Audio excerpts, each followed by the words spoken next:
在那个不远的1962年，当整个世界都在关注太空竞赛和摇滚音乐之时，世界的命运却悬挂在了一个极为微妙的平衡点上。难以置信的是，当时的两个超级大国，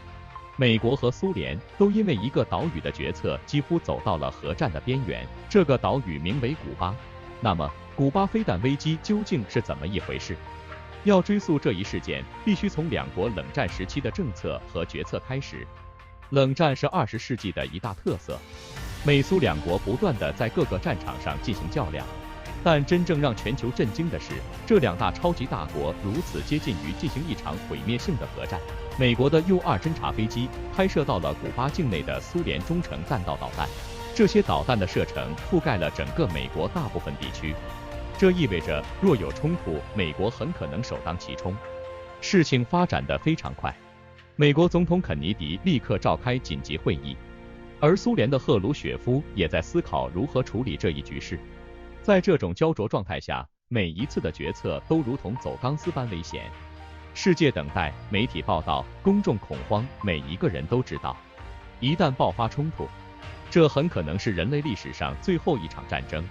在那段时期，正如美国学者 Graham Allison 所描述的，这是一个政府决策与全球命运紧密关联的时刻。来源 Essence of Decision Explaining the Cuban Missile Crisis Graham T. Allison 1971。当时的局势紧张至极，但历史常常是出乎意料的。正当双方都在考虑是否要采取更激进的措施时，双方突然传出了和解的消息。苏联共产党第一书记赫鲁雪夫宣布自古巴撤回所有武器，美国政府也同意自土耳其及意大利撤回弹道飞弹。这一转折使得古巴飞弹危机成为历史，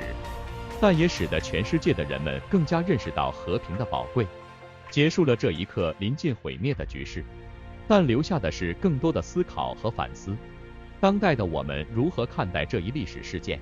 以及它给我们带来的启示又是什么？我们是个初创小团队，我们在用心地做视频，我们希望得到你的鼓励。如果你喜欢这个视频，麻烦你点赞和订阅，以便让视频更符合 YouTube 的算法。如果你不喜欢或者有其他想法，请在留言区告诉我们，谢谢你。当代的我们如何看待这一历史事件，以及它给我们带来的启示又是什么？古巴飞弹危机虽已远去，但每当提及，依然让人心有余悸。它不仅是冷战历史中的一个重要节点，更是一个全球性的事件，影响着每一个国家、每一个个体。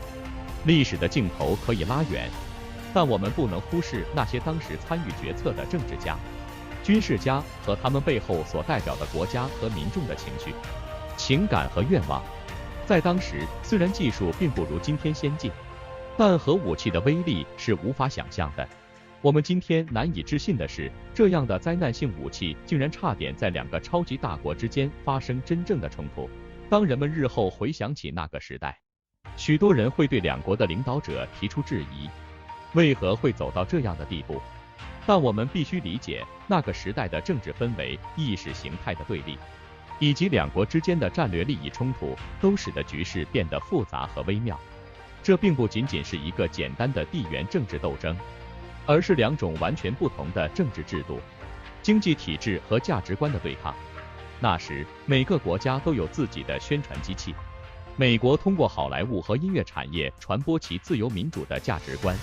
而苏联则通过其庞大的宣传机构弘扬社会主义的优越性。两国的普通公民很难从中获取真实的信息，这也加剧了两国之间的误解和对立。另一方面，冷战期间，世界各地都有小规模的冲突和战争，从韩国到越南，从中东到非洲，大国的利益延伸到了世界的每个角落。在这样的背景下，古巴飞弹危机似乎只是冰山一角，但其潜在的危险却是其他任何冲突都无法比拟的。当我们回头审视这段历史，不禁要问，我们从中学到了什么？首先，无论多大的冲突和对立，和平解决问题总是最好的选择。其次，信息的透明和真实性对于避免误解和冲突至关重要。再次，国家之间的互信和合作可以化解任何危机。这也是为什么在21世纪的今天，随着全球化的加深和技术的进步，各国更加注重相互之间的合作和交流，无论是经济、科技还是文化，国际合作已经成为了不可或缺的部分。古巴飞弹危机提醒我们和平和合作的重要性，也使我们更加珍惜现在的和平和繁荣。总之，古巴飞弹危机虽然是过去的事情，但它为我们留下了深刻的教训。希望我们能够珍惜和平，远离冲突，为人类创造一个更加美好的未来。希望我们能够珍惜和平，远离冲突，为人类创造一个更加美好的未来。在我们前进的道路上，古巴飞弹危机如同一个巨大的路标，它时刻提醒我们在全球性问题面前的渺小，以及国家之间的相互依赖和紧密联系。作为现代社会的一份子，我们有责任在历史的教训中找到智慧，为下一代铺设更加坦荡的道路。我们生活在一个充满变革的时代，科技日新月异，人类的生活方式和思维方式都在发生深刻的变化。但与此同时，我们也面临着前所未有的挑战，从气候变化到网络安全，从资源短缺到文化碰撞，这些问题都需要我们共同努力找到解决之道。这也意味着，与50多年前的古巴飞弹危机相比，我们面临的问题更加复杂，需要的合作也更加深入。对于我们这一代人来说，我们有幸生活在一个相对和平的时代。与古巴飞弹危机的那一代相比，我们并没有经历过核战的威胁，但这并不意味着我们可以对和平掉以轻心。相反，我们应该更加珍惜这来之不易的和平，努力维护它，使其得以传承。在这个过程中，教育和文化交流起到了至关重要的作用。只有当我们真正了解他人，尊重他人的文化和价值观，我们才能真正实现和平与合作。这也是为什么各国政府和非政府组织都在积极推动国际交流和合作，努力缩小文化和理解的鸿沟。